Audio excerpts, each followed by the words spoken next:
Today I'm going to be sharing with you guys another what we eat in a week video. You guys all seem to love this type of video. I know that I always love watching them and getting some new meal ideas. If you're anything like me, it's so easy to get stuck kind of in a rut when it comes to cooking and just keep making the same meal over and over again. Not that there's anything wrong with that. Sometimes that's the best way to do it, to keep it nice and simple and just to get food on the table. But I love having new ideas and finding new recipes and things to feed my family. For this first meal, I am making a brisket. We are getting to the end of our beef. If you guys have been around for a while, you guys know that I buy all of my meat in bulk. So I'll buy like a half or a quarter of a steer at a time. I usually do a whole hog at a time. And I like to buy my chicken in bulk. That's just kind of what we do around here. I keep my deep freezer full, and we are getting kind of to the end of our meat. So I'm pulling out some different cuts of meats that I have been saving. So sometimes when I get my steer, I will use up all the things that we love first, and then kind of towards the end you end up with the cuts of meat that you don't love the most. But this time around I kind of was saving back all the things that I really love, and one of those types of cuts is the brisket. Everyone in my family enjoys it. It's such a high quality, delicious tasting meat, and so I was kind of holding on to it until something special. But obviously this is no special day, it's just an ordinary day. This is actually for a lunch that I am making this, and that's just whenever I eventually got around to pulling it out of the freezer. So first thing I did was patted it dry, added a dry rub of different seasonings, and then I seared it on all four sides. Anytime I'm doing a larger cut of meat like a roast or a brisket or even steaks, I love to sear it first. That really helps to lock in the different flavors. So with this I also made a sauce to add in with the meat. For my sauce I did 2 cups of beef broth, 1/4 cup of red wine vinegar, a couple tablespoons of apple cider vinegar, ketchup, and some coconut aminos. I just mixed everything up in a mason jar, gave it a good shake, and then I just poured it over top of my seared brisket and popped it in the oven at 300 degrees. And I'll let this cook for several hours until lunchtime. Now, while that is cooking, I'm getting some sides going. I'm doing some mashed potatoes, and then I will add some carrots into the brisket once it is mainly cooked through. I usually do about 2 hours, and then add my veggies in and then cook it for another 2 hours. To make this meal easier, you could even just put some new potatoes in there with the carrots. Everyone in my family enjoys mashed potatoes more, so instead of adding my potatoes into the brisket, I am making some mashed potatoes. Now obviously that would make it way easier and make it to where you only had to use 1 pot, which is something that I always strive to do, less dishes, and so anytime that I can make a meal in 1 pot, that's always really nice. But in this case, I am dirtying up some more dishes to make those mashed potatoes.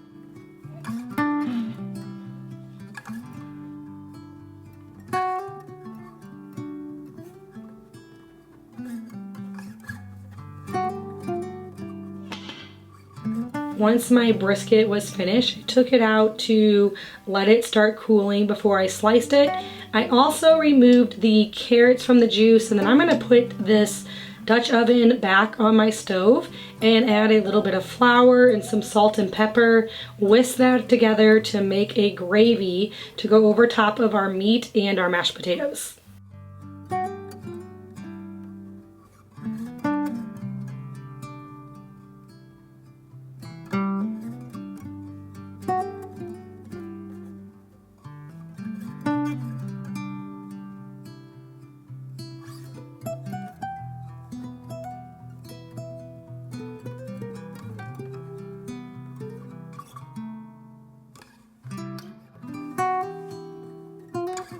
For this next meal, I am making a chicken pot pie soup. This was the first time I made this recipe, and everyone in my family really enjoyed it, so I'll probably be making it again here throughout the fall and even in the winter time.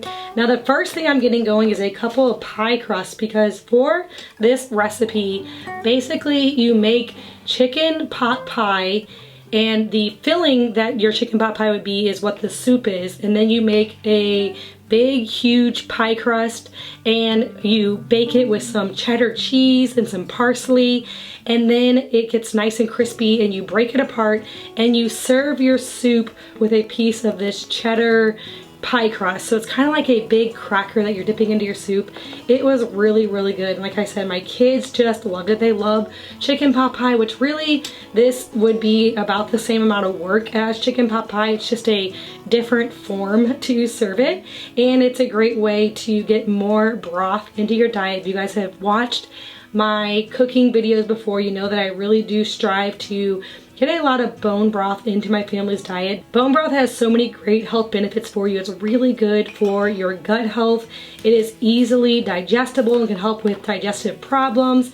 It also contains a lot of collagen, which can help with your gut function and reducing inflammation. It's also really great for boosting the immune system because it's rich in amino acids and different minerals. So this time of year, I really like to add as much bone broth into our diet as possible. You know the old wives' tale that you need a chicken soup when you're sick. I think there's a lot of truth in that. Maybe not the Campbell's chicken noodle soup, but an actual hearty soup with some nutrient bone broth can really, really help to boost the immune system. So this time of year, anytime I can get a recipe that my family loves that makes them consume a lot of bone broth, that is a win for me, and definitely a recipe that I'll go back to and use a lot more during the cold and flu season.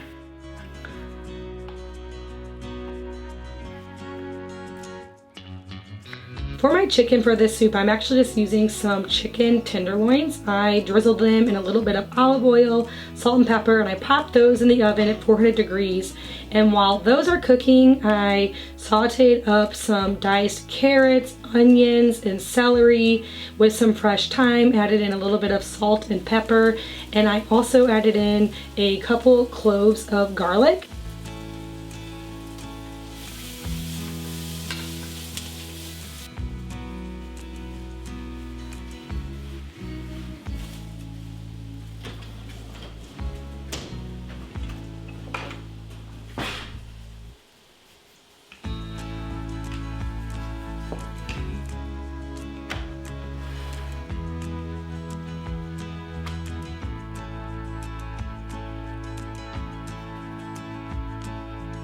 For these pie crusts, I shredded some sharp cheddar cheese on top and pressed some parsley into it. And then put it in the oven at 375 degrees until it got nice and crispy. It took about 15 minutes.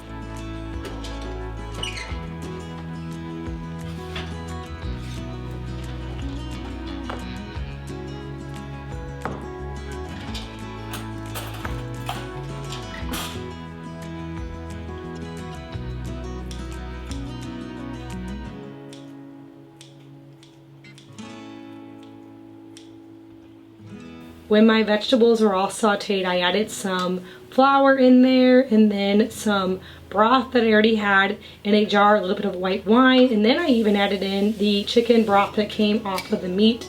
Once it was finished cooking, cut my chicken up, added that in, and then added a little bit of cream in as well.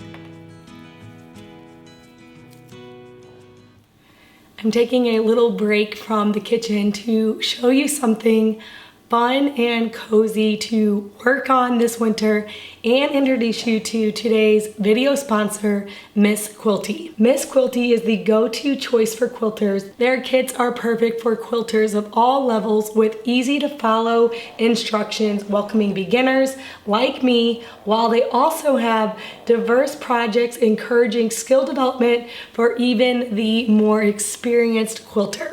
Each Miss Quilty box comes with high quality fabric that was created together with designers and are not found anywhere else with exclusive patterns. That was something I noticed right away when I opened up my Miss Quilty box. The fabric was so adorable, and I could definitely tell that it was a great quality compared to some other fabrics I've ordered in the past. Each box contains a useful magazine put together by Miss Quilty, and it includes articles, tips, tricks, guides, and additional activities. The box also comes with free gifts chosen for their quality and ability to make the quilting experience even more enjoyable. You can use the link in my description box and use my code HourlyHouse20 to get 20% off your first box. Miss Quilty makes it easy to order with a safe and secure checkout process with fast delivery and an easy return policy and a 30-day money-back guarantee.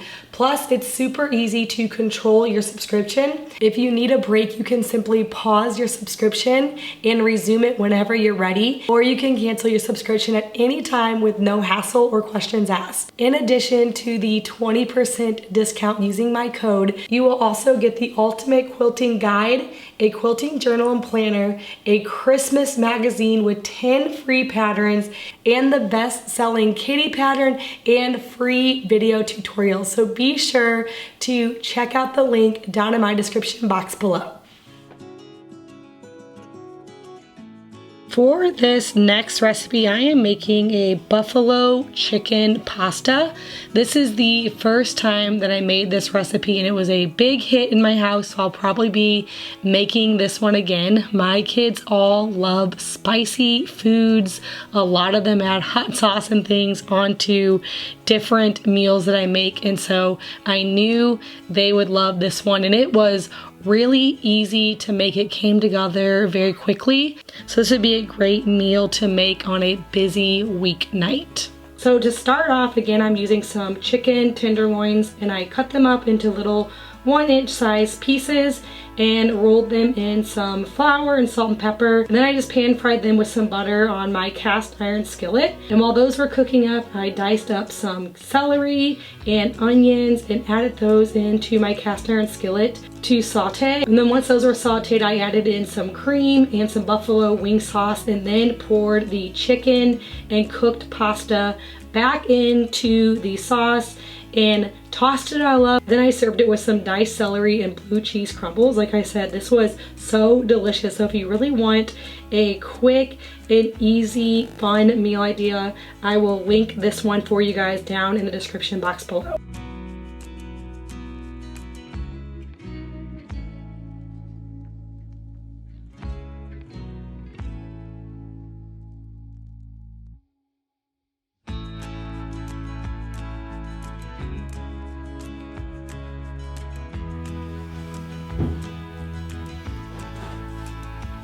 For this next meal, I am making a stuffed spaghetti squash. So to get started, I am cooking up my spaghetti squash. Now this meal isn't as quick coming together as some of the other meals that I shared because it does take a little bit of time to cook a spaghetti squash, but it is still very easy to do. So to cook a spaghetti squash, I just cut it in half lengthwise, drizzle it with a little bit of olive oil, sprinkle it with some salt and pepper, and I put it in the oven for about 45 minutes or until it's nice and tender.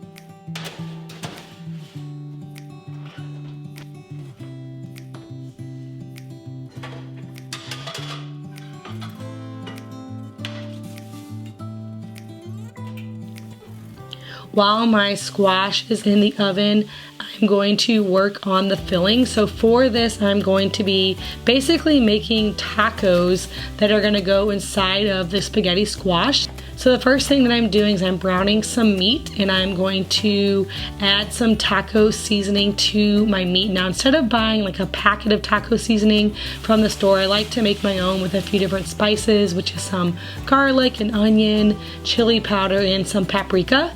I'm also adding in some onion to this, a can of black beans, a cup of frozen corn, and some cheese.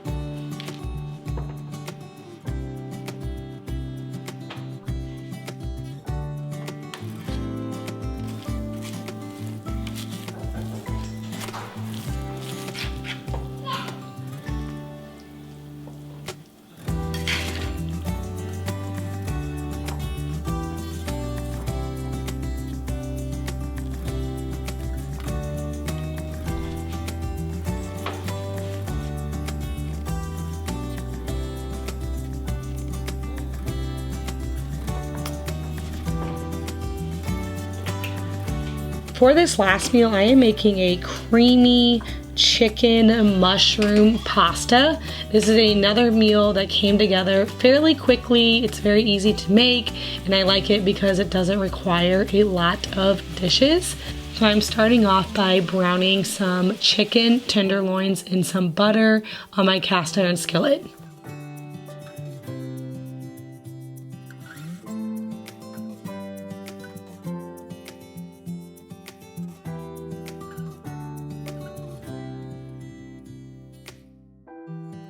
While my chicken is cooking, I'm going to get some water boiling for my noodles. I'm going to be serving this with some fettuccine noodles. And then I'm going to be making a creamy mushroom sauce. So once my chicken is cooked, I'm going to remove that from my pan and add in some sliced mushrooms and onions to saute. And then I'll be adding in a bunch of cream to make a sauce to toss my chicken and pasta in.